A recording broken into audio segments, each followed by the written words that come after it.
leka kuwalana Ntebe nze migadde sajja Kambwe bwe banze gwowalana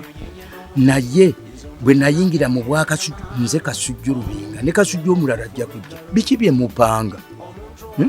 nzo ninako mpiga ng'omuntu nze bwe nzira eri nnyinza okusuula naye munnono nze sirira mu nguzi bino ebya 93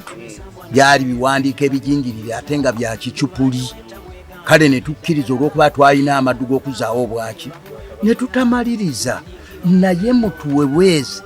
mutuwe emirembe muleme kubuzaabuza abantu toyogerera nsonga za Bwakabaka z'otomanyi oyinza otya ate okuddaawo n'olaba ng'erinnya Kasujju owulira likkeeta nakolaki mwe mwantundako ettaka naye saagala ate batutawaanya mu bigambo bya kusumika ye bibamenye essaawa eno mwagala kubikolera ani ebyo tebikola eno nnono ate ejja kubabaaga ate ejja kubasala